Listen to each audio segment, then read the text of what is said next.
ਨਸ਼ਾਈ ਨਸ਼ਾ ਕਰਕੇ ਸ਼ਾਮ ਨੂੰ ਆਇਆ ਘਰ ਵਾਪਸ। ਘਰ ਦਾ ਨਾ ਤਾਲਾ ਖੋਲੇ, ਨਸ਼ਾ ਉਹਨੇ ਕੀਤਾ ਸੀ। ਉਹ ਚਾਬੀ ਤਾਲੇ ਦੀ ਕਦੀ ਸੱਜੇ ਲਾ ਦੇ ਕਦੀ ਖੱਬੇ ਲਾ ਦੇ। ਨਾਲ ਇੱਕ ਬੰਦਾ ਖੜਾ ਸੀ, ਉਹਨੇ ਕਿਹਾ ਯਾਰ ਤੇਰੇ ਕੋਲ ਚਾਬੀ ਨਹੀਂ ਲੱਗਦੀ, ਮੈਨੂੰ ਦੇ, ਮੈਂ ਤੈਨੂੰ ਤਾਲਾ ਖੋਲ ਦਿਆਂ।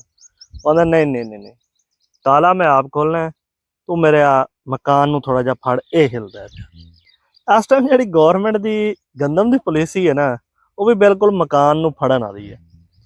ਇਹੋ ਹੀ ਕਣਕ ਅੱਜ ਤੋਂ 1 ਮਹੀਨਾ ਪਹਿਲੇ ਜਦੋਂ ਚੋਲਿਸਤਾਨ ਦੀ ਜਨੂਬੀ ਪੰਜਾਬ ਦੀ ਕਣਕ ਆਈ ਹੈ, ਹਕੂਮਤ ਦੀ ਕਿਸੇ ਪ੍ਰਾਈਵੇਟ ਕੰਪਨੀ ਨੇ ਗੋਦਾਮਾਂ ਦੇ ਉੱਤੇ ਕਣਕ ਨਹੀਂ ਖਰੀਦੀ। ਅੱਜ ਹੀ ਰਜਿਸਟ੍ਰੇਸ਼ਨ ਹੋ ਰਹੀ ਹੈ, ਅੱਜ ਹੀ ਫਲਾਣ ਹੋ ਰਿਹਾ, ਟਮਕਾਣ ਹੋ ਰਿਹਾ। ਜਿੱਤਨ ਤੱਕ ਰੇਟ 3500 ਤੋਂ ਨਹੀਂ ਵਧਿਆ, ਇਹ ਸਾਰੇ ਕਿੱਥੇ ਸਨ? ਮੈਂ ਖੁਦ ਰਜਿਸਟ੍ਰੇਸ਼ਨ ਕਰਾ ਕੇ ਆਇਆ, ਹਜ਼ਾਰਾਂ ਜ਼ਿਮੀਂਦਾਰਾਂ ਨੇ ਜਾ ਕੇ ਰਜਿਸਟ੍ਰੇਸ਼ਨ ਕਰਾਈ ਹੈ। ਕਿਸੇ ਇੱਕ ਜ਼ਿਮੀਂਦਾਰ ਨੂੰ ਗੌਰਮੈਂਟ ਨੇ ਬਾਰਦਾਨਾ ਦਿੱਤਾ? ਕਿਸੇ ਨੂੰ ਵੀ ਨਹੀਂ ਦਿੱਤਾ। ਉਸ ਟਾਈਮ ਇਹ ਕਿੱਥੇ ਸਨ? ਅੱਲਾ ਜਾਣਦਾ। ਉਹ ਜਿਵੇਂ 3500 ਤੋਂ ਰੇਟ ਵਧਿਆ, ਉਹ ਜੀ ਫੜ ਲਓ ਫੜ ਲਓ ਫੜ ਲਓ, ਲੋਕਾਂ ਦੇ ਗੋਦਾਮਾਂ ਚੋਂ ਕੱਢ ਲਓ, ਉੱਥੋਂ ਕੱਢ ਲਓ। ਹੁਣ ਭਲਾ ਕਣਕ ਤੁਹਾਨੂੰ ਲੱਭਦੀ ਹੈ? ਕਣਕ ਹਮੇਸ਼ਾ ਤੁਹਾਨੂੰ ਲੱਭਦੀ ਹੈ ਜਾਂ ਜ਼ੋਰ ਚੱਲਦਾ ਮਾੜੇ ਜ਼ਿਮੀਂਦਾਰ ਤੇ, ਮਿਡਲ ਕਲਾਸ ਜ਼ਿਮੀਂਦਾਰ ਤੇ, ਸਾਡੇ ਵਰਗੇ ਤੇ। ਲੇਕਿਨ ਹੁਣ ਕਣਕ ਮਾੜੇ ਜ਼ਿਮੀਂਦਾਰ ਕੋਲ ਤੇ ਹੈ ਕੋਈ ਨਾ, ਤੇ ਤਾਕਤਵਰ ਭਲਾ ਤੁਹਾਨੂੰ ਕਣਕ ਦਿੰਦਾ ਹੈ। ਬਲਕਿ ਤਾਕਤਵਰਾਂ ਦੇ ਤੇ ਆਪ ਹਿੱਸਾ ਨੇ, ਆਖਣਾ ਨਹੀਂ ਚਾਹੀਦਾ। ਤੇ ਇਸ ਟਾਈਮ ਜਿਹੜੀ ਗੰਦਮ ਦੀ ਪੋਜੀਸ਼ਨ ਹੈ, ਉਹ ਸਾਰੀ ਜਿਹੜੀ ਖਰਾਬ ਹੋਈ ਹੈ, ਜਿੰਦੇ 'ਚ ਇਸ ਸਾਲ ਵੀ ਜ਼ਿਮੀਂਦਾਰ ਦਾ ਨੁਕਸਾਨ ਹੋਇਆ।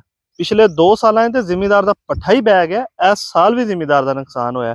ਤੇ ਇਹ ਸਾਰੀ ਕਾਰਸਤਾਨੀ ਸਾਡੀ ਹਕੂਮਤਾਂ ਦੀ ਹੈ, ਜਿੰਦੇ ਸਰੇ ਫਰਿਸਤ ਸਾਡੀ ਪੰਜਾਬ ਦੀ ਹਕੂਮਤ ਹੈ। ਤੇ ਅਗਰ ਇਹ ਕੋਈ ਬਿਹਤਰ ਪਾਲਿਸੀ, ਮੈਂ ਨਾ ਬਿਹਤਰ ਨਹੀਂ, ਥੋੜੀ ਜਿਹੀ ਬਿਹਤਰ ਪਾਲਿਸੀ ਬਣਾ ਦਿੰਦੇ, ਤੇ ਨਾ ਗਰੀਬ ਨੇ ਇੰਨੇ ਪਰੇਸ਼ਾਨ ਹੋਣਾ ਸੀ, ਨਾ ਜ਼ਿਮੀਂਦਾਰ ਨੇ ਇੰਨਾ ਪਰੇਸ਼ਾਨ ਹੋਣਾ ਸੀ। ਤੇ ਆਉਣ ਵਾਲੇ ਦਿਨਾਂ 'ਚ ਹੁਣ ਫਿਰ ਵੇਖੋ ਕੀ ਕਰਦੇ ਨੇ। ਗੱਲ ਉਹ ਹੀ ਹੈ, ਮਕਾਨ ਨੂੰ ਹੱਥ ਰੱਖਣ ਵਾਲੀ ਹੈ। ਤੇ ਮੈਨੂੰ ਨਹੀਂ ਲੱਗਦਾ ਕਿ ਗੌਰਮੈਂਟ ਕੋਲ ਮਾਮਲਾਤ ਕੰਟਰੋਲ ਹੋਣੇ ਨੇ, ਕਿਉਂਕਿ ਕੰਟਰੋਲ ਸਿਰਫ ਤੁਸੀਂ ਜ਼ੋਰ ਜ਼ਬਰਦਸਤੀ, ਧਮਕੀ, ਪਰਚਾ ਦੇ ਦੇਣਾ, ਜ਼ਬਰਦਸਤੀ ਉਠਾ ਲੈਣਾ, ਇਹ ਸਿਰਫ ਮਾੜਿਆਂ ਵਾਸਤੇ ਨੇ ਸਾਰੇ ਕਾਨੂੰਨ। ਹੁਣ ਇਸ ਟਾਈਮ ਤਾਕਤਵਰ ਫਲੋਰ ਮਿਲ ਮਾਲਕਾਨ ਕੋਲ ਗੰਦਮ ਹੈ, ਤੁਸੀਂ ਲੈ ਸਕਦੇ ਹੋ? ਨਹੀਂ ਲੈ ਸਕਦੇ। ਕਿਉਂ?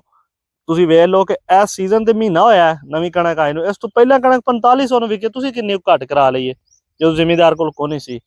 ਤੇ ਬਾਕੀ ਅੱਲਾ ਖੈਰ ਕਰੇ, ਅੱਲਾ ਪਾਕ ਹਦਾਇਤ ਦੇ, ਅੱਛੀ ਪਾਲਿਸੀ ਬਣਾ ਜਿੰਨੇ 'ਚ ਜ਼ਿਮੀਂਦਾਰ ਦਾ ਵੀ ਫਾਇਦਾ ਹੋਵੇ, ਗਰੀਬ ਦਾ ਵੀ ਫਾਇਦਾ ਹੋਵੇ, ਤੇ ਗੌਰਮੈਂਟ ਦੀ ਵੀ ਇੱਕ ਗੁੱਡਵਿਲ ਸਾਹਮਣੇ ਆਵੇ। ਅਗਰ ਅੱਛੀ ਪਾਲਿਸੀ ਬਣੇਗੀ, ਫਰਜ਼ ਕਰੋ ਇੱਕ ਮਾਰਕੀਟ ਹੀ 4000 ਦੀ, ਤੁਸੀਂ ਉਹਨੂੰ 3500 ਤੇ ਨਹੀਂ ਰੱਖ ਸਕਦੇ।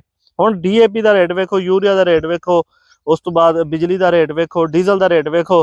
ਤੇ ਇੱਕ ਕਿੱਲੇ ਤੇ ਅਗਰ ਖਰਚਾ ਹੀ ਜ਼ਿਮੀਂਦਾਰ ਦਾ 3000 ਰੁਪਏ ਫੀ ਮਾਣ ਹੈ, ਤੁਸੀਂ ਉਹਨੂੰ ਰੇਟ ਨਹੀਂ ਦੇਣਾ, ਤੇ ਉਹਨੇ ਇਹੋ ਕੁਝ ਕਰਨਾ ਜੋ ਉਹਨੇ ਇਸ ਸੀਜ਼ਨ ਕੀਤਾ। ਉਹਨੇ ਗੰਦਮ ਦੀ ਫਸਲ ਤੋਂ ਅਲਟਰਨੇਟ ਦੂਜੀ ਫਸਲ ਤੇ ਚਲਾ ਜਾਏਗਾ, ਉੱਥੋਂ ਨੁਕਸਾਨ ਹੋਏਗਾ, ਤੇ ਉਹ ਜ਼ਿਮੀਂਦਾਰਾਂ ਨੂੰ ਹੀ ਘੱਟ ਕਰ ਦੇਗਾ ਬਸ। ਹੋਰ ਇਹ ਤੇ ਨਹੀਂ ਕਿ ਉਹਨੇ ਪੱਲਿਓਂ ਖਵਾਈ ਰੱਖਣਾ। ਪੱਲਿਓਂ ਖਵਾਉਣ ਵਾਸਤੇ ਵੀ ਉਹਦੇ ਕੋਲ ਕਪੈਸਿਟੀ ਜਿਹੜੀ ਹੈ ਸੀ, ਜਿਹੜੀ ਕਿ 18 ਤੋਂ 22 23 ਤੱਕ ਬਣੀ ਸੀ, ਉਹ ਸਾਰੀ ਖਤਮ ਹੋ ਗਈ ਹੈ, ਚੂਸ ਲਈ ਗਈ ਹੈ ਇਸ ਹਕੂਮਤ ਦੀ ਤਰਫੋਂ। ਤੇ ਬਾਕੀ ਅੱਲਾ ਖੈਰ ਕਰੇ, ਕੋਈ ਅੱਛੀ ਪਾਲਿਸੀ ਬਣੇ ਜਿੰਦੇ ਸਾਰਿਆਂ ਦਾ ਫਾਇਦਾ ਹੋਵੇ। ਅੱਲਾ ਹਾਫਿਜ਼।